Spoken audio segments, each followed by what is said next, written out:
İçinizdeki yüceliği selamlıyorum. Bugün aileler ve yakın ilişkilerimiz hakkında konuşmak istedim. Yakın ilişkilerdeki davranışlarımız, belki ailemizde yaşadığımız zorluklar hakkında. Ailelerimize nasıl davranmalıyız? Kendimizi nereye koymalıyız? Daha doğrusu, daha uygunu, kendim dediğini nereye koymalısın? Ve aslında kendim dediğin kimsin? Ve işte bu konuya başlamak için Ramana Maharshi'ye sorulan bir soruyla başlamak gayet uygun olur. Ramana Maharshi'ye başkalarına nasıl davranmalıyım diye sorarlar. Cevap biraz şaşırtıcı, biraz şakacı ama son derece hakiki ve son derece gerçektir. Başkalarına nasıl davranmalıyım derler. Bir başkası yok der. Bu sorunun cevabı mıdır? Tam da bu sorunun cevabıdır. Çünkü bazen zihinden bir soru gelir fakat arka planda yatan soru başkadır. Ve sen özünde bir isen ancak özünün ihtiyaç duyduğu hakiki soruya cevap bulursun, hakiki sorudan cevaplanırsın. Bir başkası yok. Bir başkasının olmaması ne demektir? Senin dışında hiçbir şey yoktur. Gördüğün her şey sendir. Her şey ve tüm görünen Yaradan'a bir ifadedir ve görünen kişilerin ayrılığı bir illüzyondur. O halde her şey Tanrı'nın bir ifade buluşudur. Peki ben dediğin bunun neresindedir? Ben dediğin onun bu hayatı izlediği gözler, yani bu hayata baktığı bir penceredir. O halde bugün ben böyleyim ve benim karşımda insanlar var dediğinde de aslında senin baktığın pencereyi yorumlamaktasındır. Çünkü senin dışında hiçbir şey yoktur ve sen tüm hayata kendi pencerenden bakıyorsundur. Bu halde başkaları olarak adlandırdığın diğer gözüken insanlar da sendir ve onları da kendi pencerenden görürsün. Ve onlara yerleştirdiğin, onlarla ilgili tanımladığın her şey aslında senin pencerenden kendini görüşündür. Bu sebepten bir başkası için söylediğin her ne varsa kendin için söylediğindir. Bir başkası için hissettiğin ne var ise kendin için hissettiğindir. Bir başkası sende ne duyguya uyandırıyor ise o senin kendin için hissettiğin duygu olacaktır. Senin dışında bir dünya yoktur. Her şey senin içinde oynanmaktadır. Burada da şöyle bir soru belirebilir. Tamam, bunlar benim hayalimde. Peki onun hayali ne olacak? Ben de onun hayalinde miyim? Tüm bu hayat bir oyundan, bir filmden ibaretse, bu film kimin filmidir? Hala kendini bir kişi olarak konuşmaktasındır. Hala kendini bir kişi yerine konumlamaktasındır.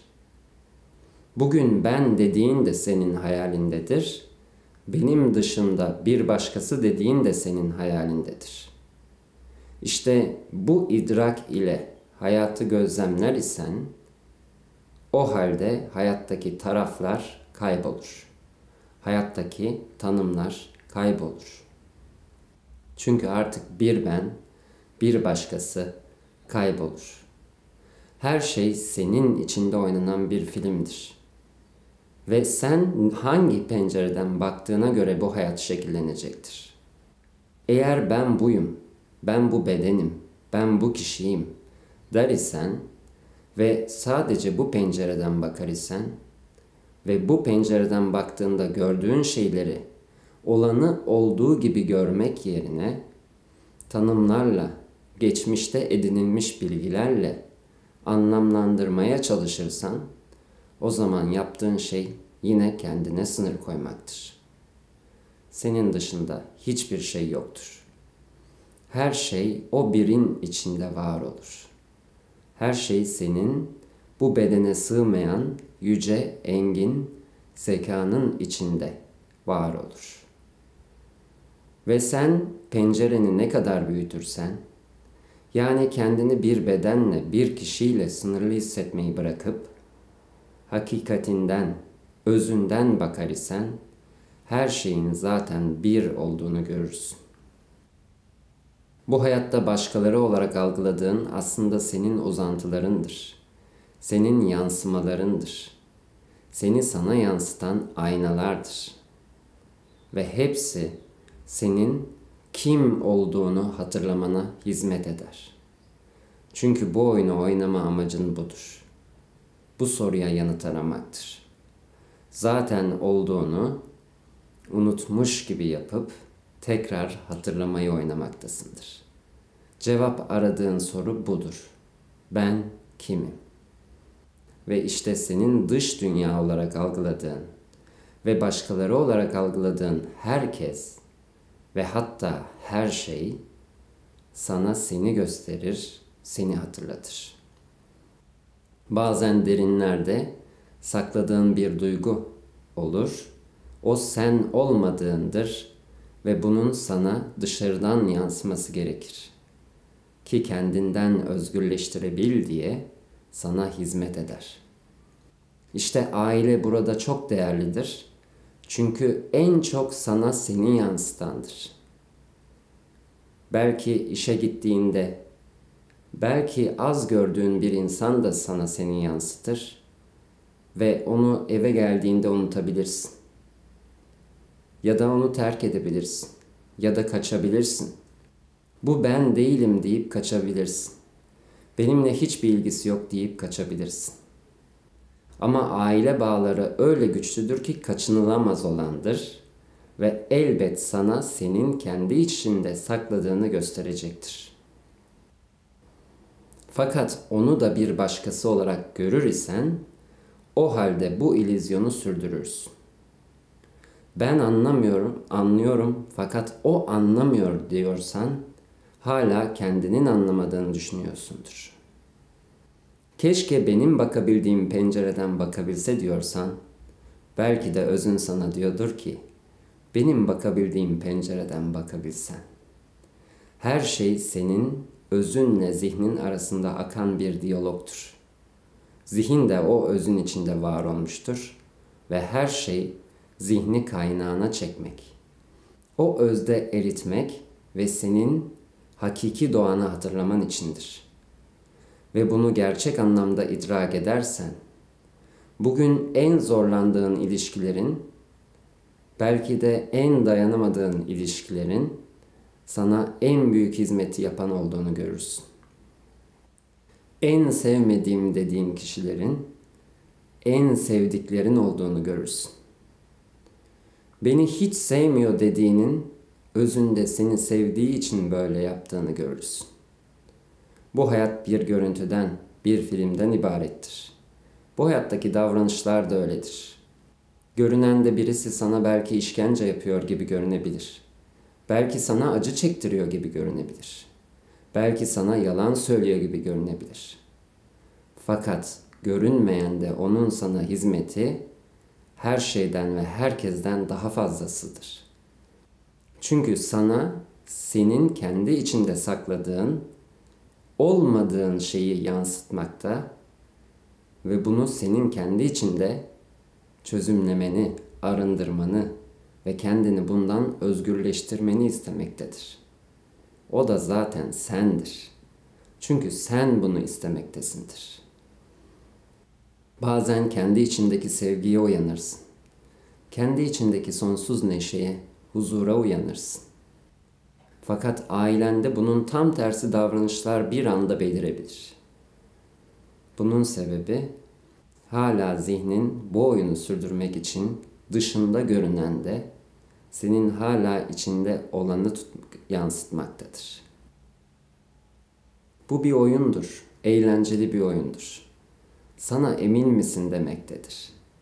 Hala dış dünyanın gerçekliğine inanıp, bu gerçekliği sürdürüp ve dışında olanı gerçek zannedip, bana böyle davranıyorlar deyip tekrar oyuna dalacak mısın? Yoksa kendi merkezinde, o uyandığın saf mutlulukta, saf huzurda, o muazzam idrak halinde köklenip merkezinde mi kalacaksın? Bu da senin kendine oynadığın bir oyundur. Ve sen ne kadar merkezinde kaldıkça ve senin dışında bir dünya olmadığını idrakinde tutup bununla yaşadıkça dış dünya olarak algılanan da dengeye gelecektir. Sen saf özde bir olacak, zihni kaynağına çekmiş olacaksındır ve bunu yaptığında artık aynalığın ötesine geçersin. Çünkü bunu yaptığında artık diğer görünenlere de, yani diğer senlere de içlerindeki özü hatırlatan olacaksındır.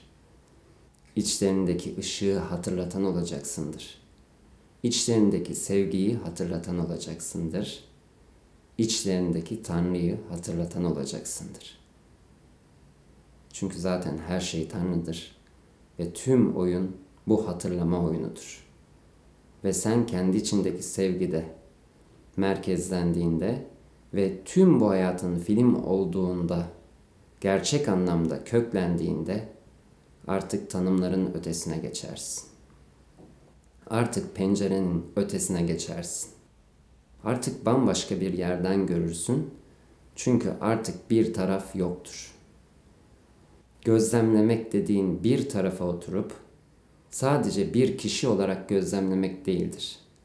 Bu gözlemliyormuş gibi yapmaktır. Hakiki gözlem her şeyin hayal olduğunu bilip aslında bu ben dediğinin de senin hayalin olduğunu bildiğinde bunun karşısında olan annem dediğin, babam dediğin, eşin dediğinin de aslında senin hayalinde olduğunu gördüğünde annenle sen olmaz, eşin ile sen olmaz, babam ve ben olmaz. Artık hepsi sensindir, hepsi senin filmindir ve bir babam var, bir ben deyip kendi tarafını tutmuyor olursun. Artık görüyor olursun. Ve bir şeyi gerçek anlamda görmek onun buharlaşmasına sebep olur. Ve mucizeler gerçekleşir. Bir anda en zorlandığın ilişki en sevgi dolu ilişkiye dönüşebilir. Fakat bunu da bunun için yapmak, yani ilişkiyi düzeltmek için bunu kullanmak yine zihnin oyunudur. Çünkü yine sebep ve sonuç var eder. Yine ikilik var eder. Yine bir hedefe doğru yönelir. Senin yapacağın bu ilişkileri düzeltmek ya da bunları yoluna koymak değildir. Bunun sana hizmetini görmektir. Her şey senin kendini keşfetmen içindir. Her şey bunun bir oyun olduğunu fark edip kendi içindeki sınırsızlığa uyanman içindir. Sen kendi içindeki sınırsızlığa uyandığında oyun zaten değişecek ve dönüşecektir. Senin nihai amacın bu oyunu güzelleştirmek ve bu ilişkileri düzeltmek değildir. Kendini keşfetmektir. Bu bilgiden kopma. İşte bu bilgide kalır ve sadece bunun idrakinde yaşarsan zaten bu oyun daima güzele evrilir. Çünkü zaten son derece güzeldir. Sen olanı görmeye başlarsın. Bu halde kızgınlıklar ortadan kalkacaktır. Çünkü artık kızılacak bir şey yoktur. En sevmediğin, en zorlandığın şeyi sana yapanın en büyük hizmeti de sana yaptığını görürsün. Bu halde nasıl kızılabilir? Bu halde nasıl kırılınabilir? Başkaları ile tanımlarını kaldırırsan, kendine koyduğun tanımları kaldırırsın. Başkaları diye gördüğüne, söylediklerini gerçek bir gözlemle izlersen ve görür isen, tüm bu tanımları kendine söylediğini fark edersin. Bir başkasını bir konuda suçluyor isen, kendini suçladığını fark edersin. Ve gerçek güç buradan parlar. Çünkü her şeyin sen ve her şeyin sende olduğunu idrak ettiğinde artık değiştirilebilir olduğu bilgisi ortaya çıkar. Çünkü artık senin elindedir. Bir başkası var, bir de ben dediğinde burada ego tarafından kurban rolü üstlenilir ve kurban rolü oynanır. Çünkü artık senin elinde değildir. Bir başkasını değiştiremezsin. Bu mümkün değildir. Ama kendini, yani bu alanı değiştirebilirsin. Bu bilinç alanını değiştirebilirsin. Ve bunu değiştirmenin tek yolu sadece görmektir. Bununla ilgili mücadele etmek, bununla ilgili çalışmalar yapmak değildir. Bunların hepsi yine egonun kendi içinde oynadığı bir oyundur. Yine kişilik var edilir.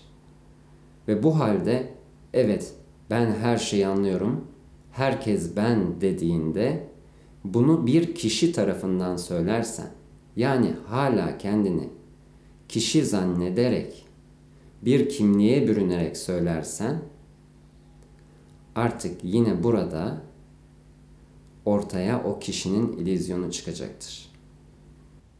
Burada yine suçluluk duyguları belirecektir.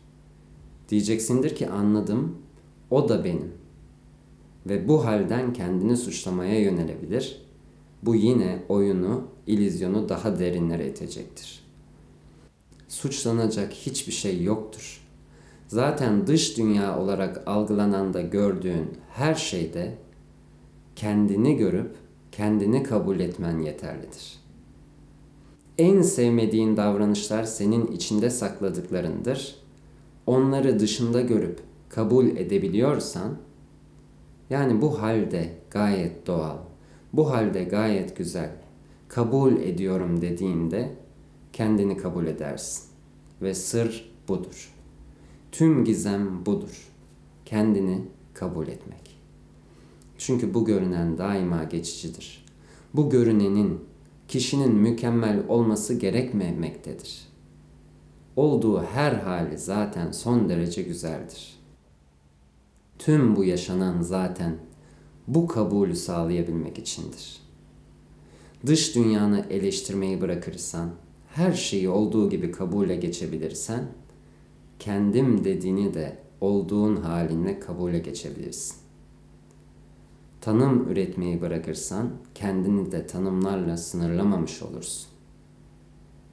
Sadece gözlemde kalır, her şeyde kendini görür ve gördüğün şeyi saf bir sevgiyle kabule geçebilir isen, kendini kendine ördüğün sınırlardan arındırırsın.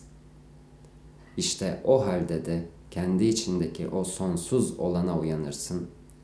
Zaten amacın olduğun şeye uyanmaktır.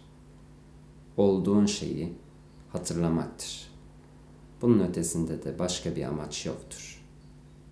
Aile ve yakın ilişkiler bu hayatta o kadar değerli bir yere sahiptir ki, çünkü sana en çok yansımalık yapandır. Ve tahammül edemediğin şey aslında kendindir. Kaçmak istiyorsan kaçmak istediğin şey yine kendindir. Ve sana bu derece yüce bir hizmeti yapmayı seçmiş olan onlar aracılığıyla yine sensindir. Çünkü kaçınılamaz olandır. Derin ve güçlü bağlar içerir. İşte bu sebepten sana yüce bir hizmet etmektedir. Fakat tabii ki bu dualite aleminde derin duygulara gömülür isen bu gerçeği göremiyor olabilirsin. Evet anlıyorum bir başkası yok, her şey ben ama yapamıyorum diyorsan bu yine zihinden gelmektedir. Çünkü hala kendini bir kişi olarak konumlandırmaktadır. Yoğun duygular seni çepeçevre sarabilir ve kendini ailenin bu durumları içinde, ailenin davranışları içinde çıkmaz da bulabilirsin. Kendini bir yere kaçamıyor ama orada da duramıyor hissedebilirsin. Bu arada derede bir his yaratabilir. Bu çaresizlik hissi yaratabilir. Anlıyorum ama yapamıyorum diyorsan oyun buradan başlar. Çünkü anlıyor isen gerçekten yapabilirsin de, çünkü orada kendi gücüne uyanırsın. Peki bunun yolu nedir? Olanın olduğu gibi olduğunu bilerek, kaçılması gereken bir şey olmadığını bilerek, olanın da zaten olacağını bilerek her şeyi kabul etmek ve kendini artık kişi olarak konumlandırmayı bırakmaktır. Sadece bir pencereden bakmayı bırakıp, taraf tutmayı bırakıp, taraf olmayı bırakıp, sadece saf, tarafsız bir gözleme geçmektir. Kendi tarafını da tutmadan, tüm olan bitenin zaten Yaradan'ın planıyla olduğunu bilerek, tüm olan biteni de bir film gibi izleyerek olur. Bu halde zaten gerçek görünür olur ve gerçek göründüğünde değişecektir. Sır buradadır. Taraf tutmayı bırakıp, yani kendini kişi zannetmeyi bırakmaktır. Çünkü duyguların seni kendi girdabına çekmesinin tek yolu, senin onlar olduğuna kendini inandırmalarıdır. Senin kendini bir kişi olduğuna inandırmandır. Kendini kişi olduğuna inandırmayı bırakıp, saf öz olduğunu ve olan biten her şeyi senin oynadığın bir film olduğunu idrak edersen, o zaman gerçek görünür olacak ve görünür olduğunda da zaten hizmetini sana yaptığı, sana seni hatırlattığı için değişecek ve dönüşecektir. Eğer bir gemideysen ve gemi batıyor ise, kurtulma şansın biraz bile olsa, deli gibi bir o taraftan bir buraya koşturursun. Belki mücadele edersin, çabalarsın, çığlık atarsın. Fakat bu bir panik halidir. Fakat gemi batmaya başlamış.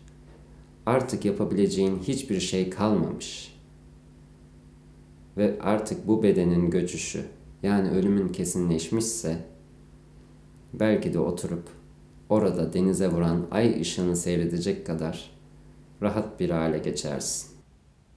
Oturursun, kendine bir içki doldurursun ve sadece olan biteni sakinlikle izlemeye başlarsın.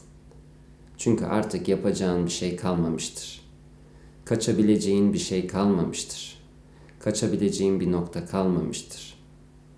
Mücadele edebileceğin, çabalayacağın hiçbir şey kalmamıştır. Sadece izlemeye başlarsın. Fakat bu derin bir güç olarak hissedilir. Derin bir huzur olarak hissedilir. Belki 5 dakika sonra sonu gelecektir bu görünenin.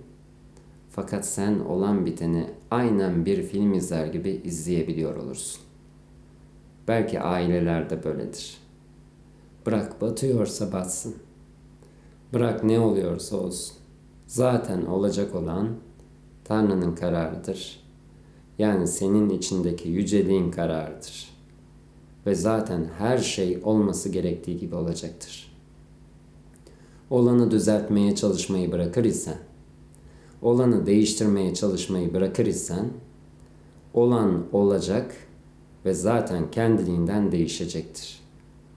Bazen derin kararlar alırız. Bundan sonra böyle davranmayacağım. Çok sinirleniyorum ve bağırıyorum, bir daha asla bağırmayacağım. Çünkü sonrasında kendimi suçlu hissediyorum dersin. Ve ertesi gün kendini daha fazla bağırırken görürsün. Daha kızgın görürsün. Çünkü bir karar almışsındır ve bunu ben yapmayacağım demişsindir.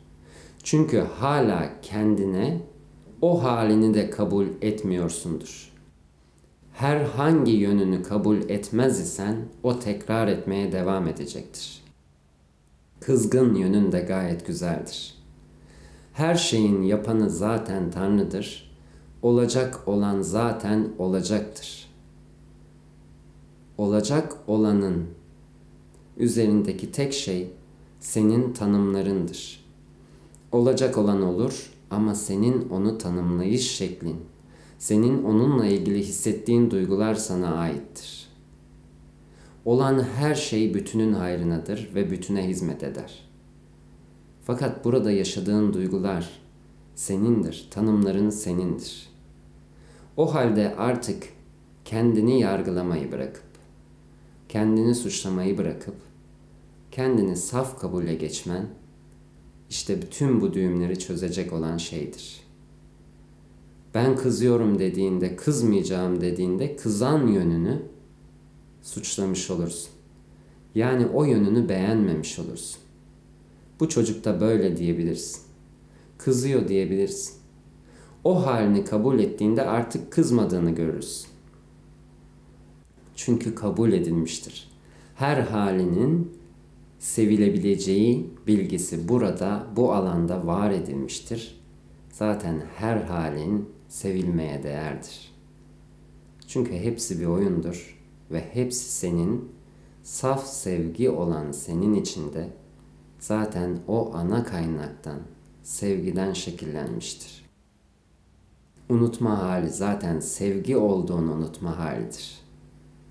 Yani kendini kabul edersen tüm olanın üstündeki perde kalkar, tam da olduğu haliyle yani güzel haliyle görünmeye başlar. Bu sebepten yapılacak şey kararlar almak, davranışlarını düzeltmek, nasıl davranmalıyım diye sorular üretmek değildir. Bu soruların hepsi zihinden gelir ve zihinden gelen sorunun bir çözümü yoktur. Sadece izleme haline geçip olan her şeyi kabul edebilirsen tüm çözümler kendiliğinden gelecektir. Olan her şeyi ve özellikle de kendim dediğini bu küçük çocuğu kabul etmektir. Olanı olduğu gibi kabul edersen mücadele ortadan kalkar. Mücadele ortadan kalktığında her şey tüm basitliğiyle kendiliğinden güzele doğru evrilir ve şekillenir. Çünkü artık çözülecek de bir şey kalmamıştır. Çünkü artık sorunu üreten üretmemeye başlamıştır. Tek sorun senin kendini kabul etmemendir. Ve bunu bu duygudan kaçmak için bir başkasına yansıtırsın ve başkasını kabul etmediğini, başkasına tahammül edemediğini söylersin. Hepsi kendinedir. Ve sen her şeyin ötesinde olan sevginin kendisisindir ve olduğun her hal sevilmeye değerdir. Olduğun her şeyinle son derece güzelsindir. Yapılacak tek şey her şeyi bir film gibi gözlemleyip ve onun içinde ben dediğini de olduğu her haliyle kabul etmektir. Hepinizi çok seviyorum. Her şey kalbinizin isteklerine göre şekillensin. Sevgiler.